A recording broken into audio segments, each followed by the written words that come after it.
The most important thing is Rohingya rights must be returned.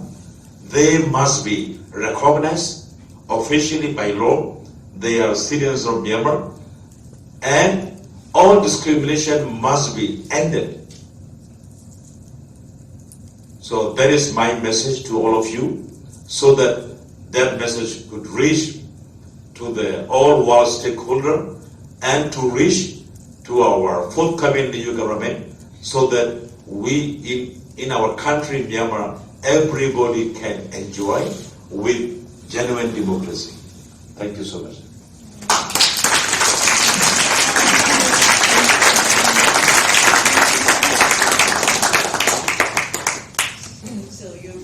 Question? I'll try my best to answer. Has Myanmar accepted any or been offered any foreign aid from the United States?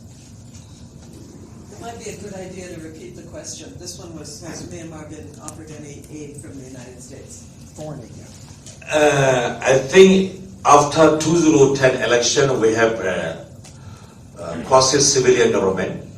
Since then, we saw some more cooperation from this Obama administration.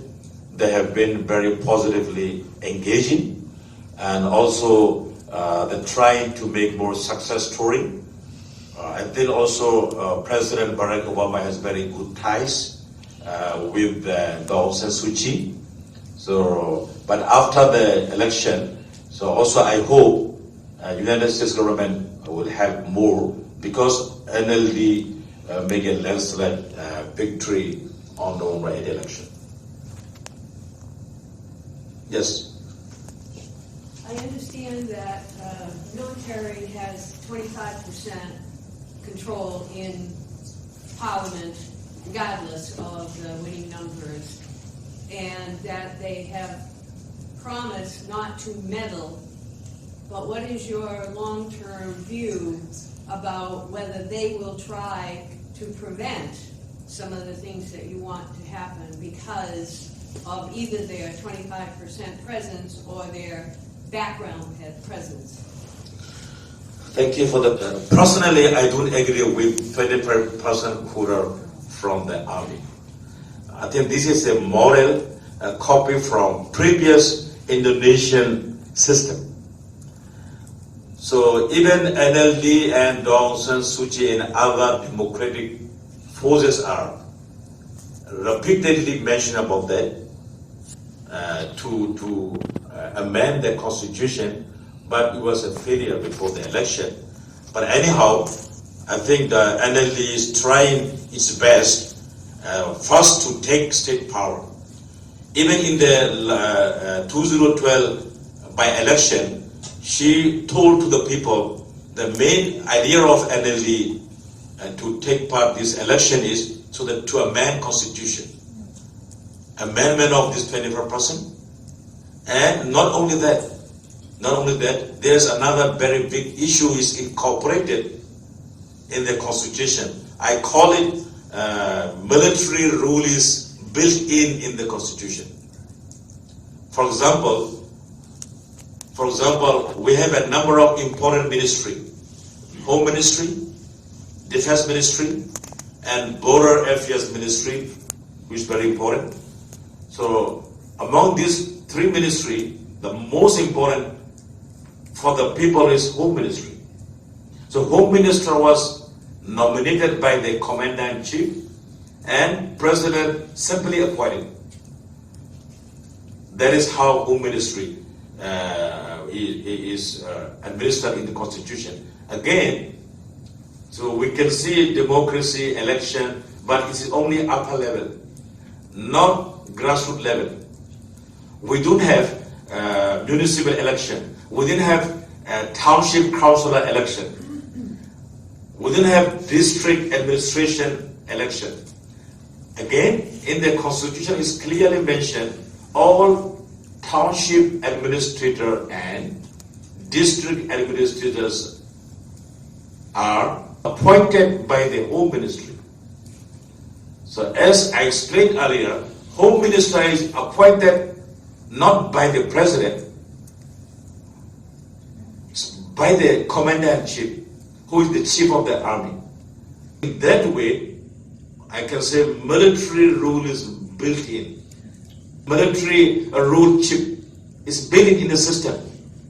So although there was presidential election, minister, but the most important democracy especially required by the people, not by the president and minister.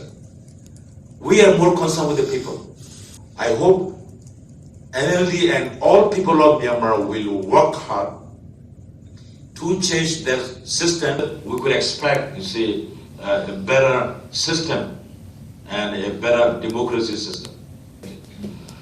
I think this gentleman first, and then you can answer. You can ask questions. Yes. Home Ministry in charge of internal security? Yes. Home Ministry responsible not only appoint local administrator, but also chief of the all local security forces in coordination with the Ministry of Defense. So when I was in Myanmar in 2004, that ministry was greatly feared. Is there still fear amongst the average citizens for the actions that might be taken by the Home Ministry? Now more fear.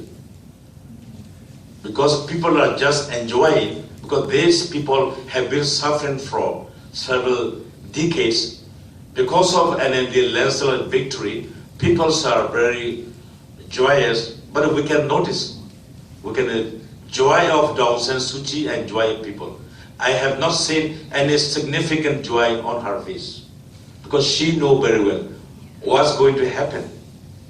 Therefore, she wrote letters to the President, Commander-in-Chief, and Speaker of Parliament to tackle these issues. Because as a member of Parliament, I closely work, you see, with all people, with the government official. So I saw the depth of this concern. People have more fear, generally, and Rohingyas are worrying more and more, because they are the only group who are very significantly disenfranchised in this election. Thank you. You're welcome. Yep. So what was the final percentage, what was the final percentage of parliamentary seats won by Aung San Suu Kyi's party, and how many, what percentage is required to make an amendment to the Constitution? Yeah, I think I explained already earlier, but I said that the winning and the election is only for 75%. Yes. No election for the 25%. But to form a government, generally speaking, 51%. But Daw San Suu Kyi and NLD, if they win all seats, then the maximum she will get is 75%. But not all, if some other USDP and other party in something. So, but to form a government, we do need 75%. We need more than 75 to amend constitution, but to form a government, we need only less than 51%. 51%. Now, as of today, I heard she get about 80% of the elected. So that means more than 60% of the whole in the parliament. So she get enough MP to form new government. But that is not only a challenge. As I said, there are more, important challenges. You see, how to choose a president, and at the same time, Daw San Suu Kyi was brought, but to be a president, so then we need to amend. If not possible, NLD should appoint or nominate another person as a president, and we have to see how it will move forward. Again, as I said earlier, this Home Minister, Defense Minister will be nominated by the Commander-in-Chief, who are very important for the people. So situation is now is very critical. I think you get your answer. Yes, I get that. So in the comments that you gave us about Aung San Suu Kyi date back to 2012, has she said anything since then regarding how she's going to deal with the Rohingya situation? Okay, let me repeat again. Since 2012, her victory over by election, only for 40 MP total for by election. Since then, she has been telling, I cannot say much. Let me explain to you exactly how she responded to the different media. She said, I'm not the president of Myanmar. I don't have any power. This is a question of rule of law. So these all are happening because there is lack of rule of law. At the same time, she is responsible for a committee we call Rule of Law Committee of the Lower House in Myanmar. So she really emphasized on the rule of law. And also she emphasized the issue of Rakhine State is a rule of law issue, and she said immigration issue. She didn't say illegal immigrant or blah blah. Again, she told to the media, they said 1982 citizenship law is not according to international standard. We need to review it. So these things are basic thing what she talked about whenever she was asked about the situation of Rohingya. But before the election, during her last conference, a number of journalists asked her a question of the situation. So she responded only one word, please do not exaggerate. So if we talk about exaggeration, at the same time, we have to tell what is the exact thing. She didn't highlight what is the exact thing, but she told don't exaggerate. Maybe she avoided to say detail because she might worry so that if she talk about from Muslim and Rohingya, she might lose both sort of Buddhists. Could be an election strategy. I can understand as a strategy. But now it's over. Now it's over. Now it's time for her and her party to show how she is committed with rule of law, how she is committed with human rights. Now it's time. Therefore, I am urging all people here to raise your voice to the all concerned stakeholder, Congress and President of the United States of America, United Nations, so that we can have a better system, better country for all people, without exclusion of any group. Yep. Okay. So oftentimes when there are these ethnic or religious conflict, there is either an economic reason underneath for the conflict, or there's an identity for the nation reason. Like you have to define the nation by a particular way. What do you think what is the deep reason, do you think, for this conflict?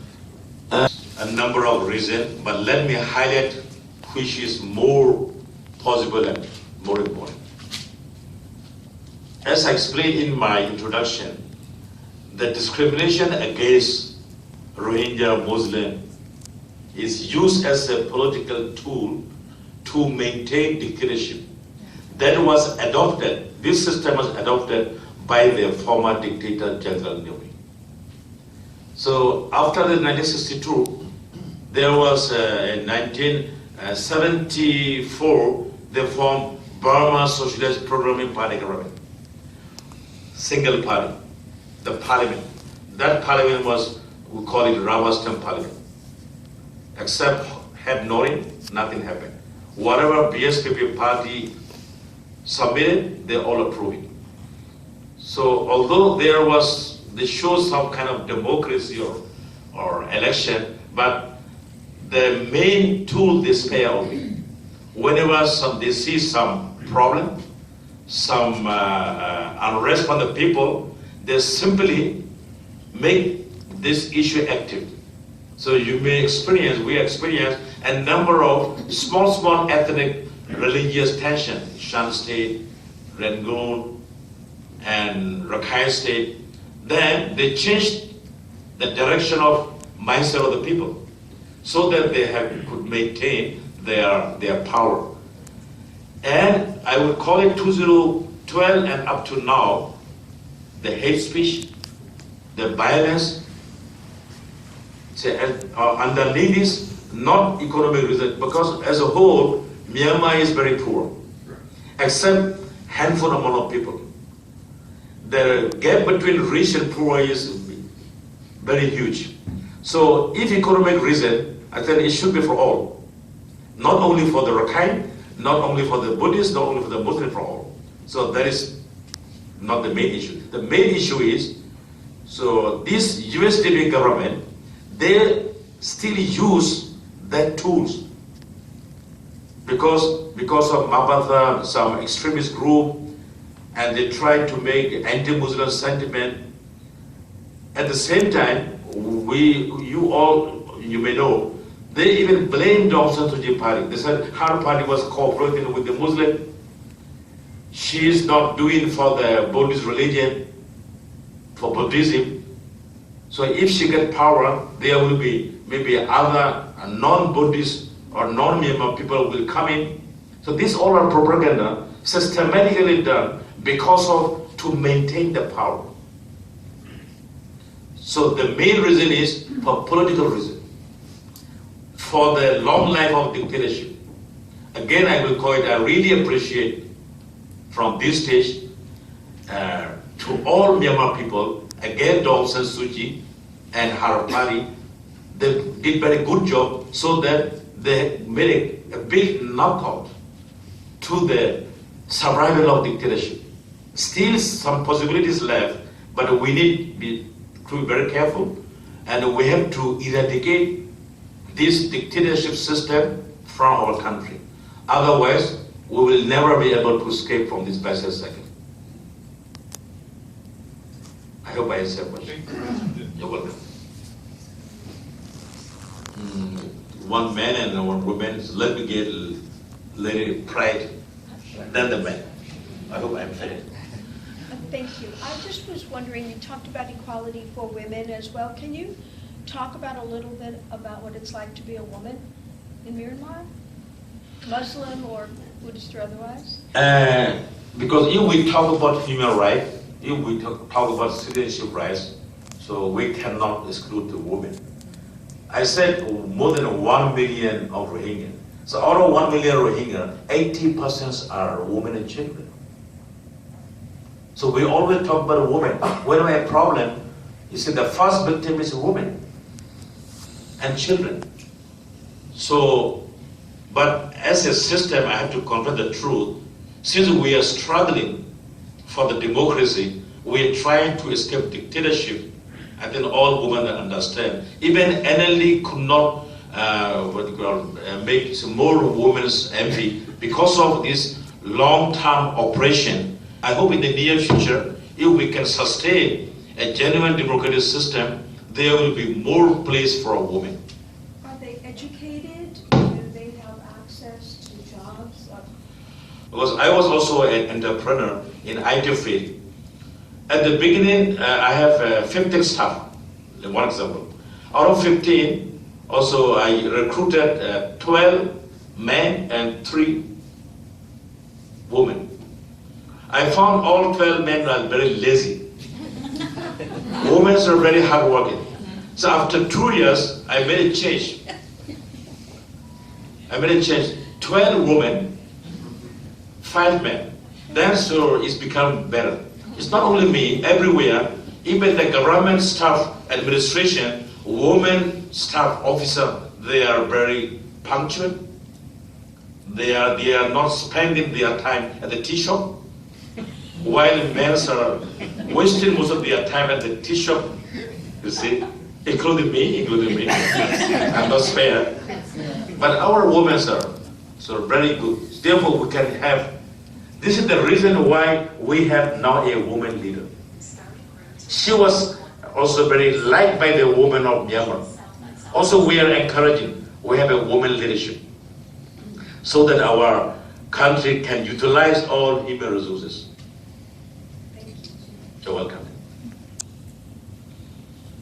Yep. Do you think that the inaction or not enough action by the international community will make one day the Arakan will be free Rohingya? Just like 6 million Jews were killed, and then the international community responded late. If had international community and American government responded earlier, we could not happen a Holocaust. So, do you think that America governments and its people have a moral responsibility for the people of Rohingya that they have to act on to save the Rohingya people? Okay, thank you, my friend. Good question.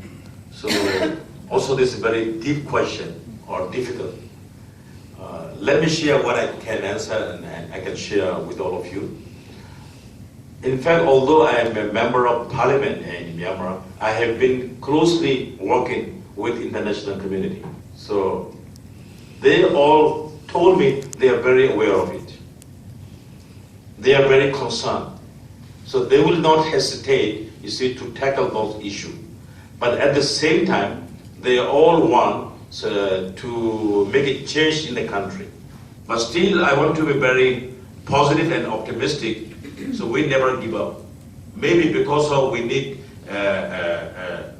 what you call a milestone, a significant change in our country, so that international community will be able to work smoothly. Because also I experienced similar with the international community, it's very difficult to deal with this military regime people. Most of the time they didn't say anything. But when we tried to follow up, even they said, keep quiet, no answer. Then I call it, this is silent diplomacy or silent policy, which is very uncomfortable. So therefore, I agree with you. So therefore, I'm very optimistic now, very near future, with a better leadership, best leader in our country, so that international community could cooperate and respond very efficiently.